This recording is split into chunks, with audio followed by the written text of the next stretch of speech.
2027 সালের কুরবানি ঈদে বাংলাদেশের সিনেমায় এক ভয়ঙ্কর সুনামি আসতে যাচ্ছে, যার নাম হচ্ছে তুফান 2। তুফান 1 এমন একটা মুভি ছিল যেটা বাংলাদেশের ফিল্ম ইন্ডাস্ট্রিকে চিরতরে বদলে দিয়েছে। বাহুবলী ইন্ডিয়ান সিনেমার জন্য যা করেছে, বাংলাদেশের সিনেমার জন্য সেটা কিন্তু করেছে তুফান। আজকে বাংলাদেশের যে ধরনের মুভি, যেই বাজেটের মুভি বানানো হচ্ছে এবং সমস্ত শ্রেণীর দর্শক যে হলে গিয়ে একটা কমার্শিয়াল অ্যাকশন মুভি দেখার সাহস করছে, সেটার পেছনে সবচেয়ে বড় অবদান যদি কারো থেকে থাকে সেটা হলো রায়হান রাফি এবং তুফানের। নিঃসন্দেহে তুই ঠিক কথা বলেছিস। সত্যি বলতে তুফানের আগে শাকিব খানকে যেভাবে বড় পর্দায় প্রেজেন্ট করা হতো, সেটা আসলে এডুকেটেড অডিয়েন্স যারা ইন্টারন্যাশনাল মানের মুভি দেখে অভ্যস্ত, তাদের কাছে শাকিব খানের সেসব মুভি আসলে হাস্যকর আর খ্যাত মনে হতো। বাংলাদেশে যারা একটু শিক্ষিত অডিয়েন্স ছিল, অর্থাৎ যারা বাইরের দেশের মুভি দেখতো, তারা তুফানের আগে বাংলা মুভি দেখলেই কিন্তু নাক সিটকাতো। এমনকি আমি নিজেও তার মধ্যে একজন। আর হলে গিয়ে বাংলা সিনেমা দেখা তো দূরের কথা,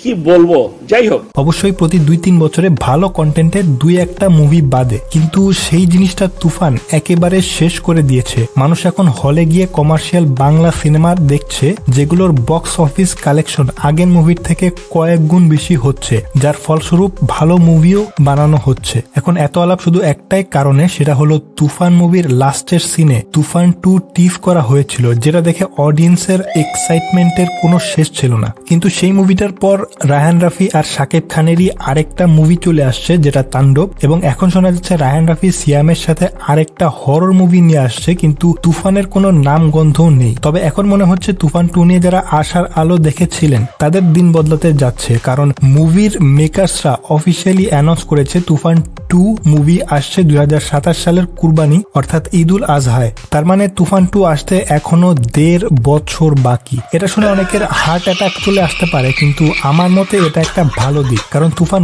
1 যে মুভিটা, সেটা একটু কিন্তু তাড়াহুড়ো করে বানানোর কারণে কিছু জায়গায় একটু খামতি থেকে গেছে, যেটা নিয়ে আমি আমার গত ভিডিওতেও কথা বলেছি। কিন্তু যেহেতু তুফানের মতো মুভি সেই সময় একটা মাইল ফলক মুভি ছিল, তাই অডিয়েন্স সেটাকে ওভারলুক করে গেছে। তাই এবার আমি চাই যে মুভিটা তাড়াহুড়ো না করে ধীরে সুস্থে ঠান্ডা মাথায় বানানো হোক। তা না হলে তুফান 2তেও যদি তুফানের মতো মিস্টেক থাকে, তাহলে অডিয়েন্স হয়তো আগের মতো ওভারলুক করবে না, কারণ তুফান নিজেই ইন্ডাস্ট্রির নতুন মানদণ্ড নির্ধারণ করে দিয়ে গেছে। আমি একদিন ন্যাশনাল লেভেলে খেলবো।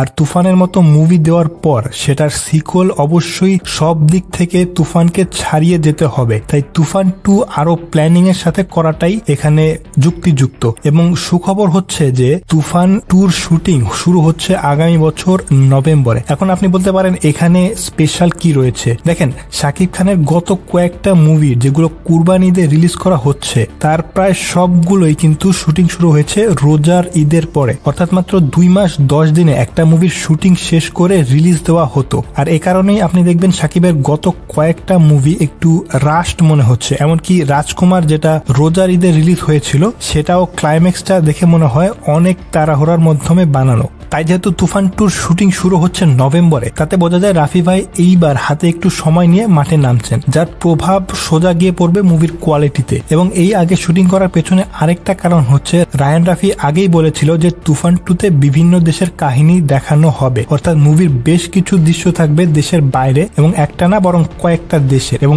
এত সব দেশে গিয়ে শুটিং করতে যেহেতু সময় বেশি লাগবে, সেটাও আগে শুটিং শুরু করার পেছনে একটা কারণ হতে পারে। এবং এই কারণেই মুভির যে বাজেট, সেটাও হবে অনেক বেশি। বর্তমান সময়ে শাকিব খানের আপকামিং প্রিন্স মুভিটা বাংলাদেশের সবচেয়ে ব্যয়বহুল মুভি, দিন দা ডে যদি না ধরা হয়তো। এই ছবির বাজেট, আমাদের যে ছবির বাজেট, এইটা 100 কোটি টাকা, বাংলাদেশের 100 কোটি টাকার উপরে বাজেট।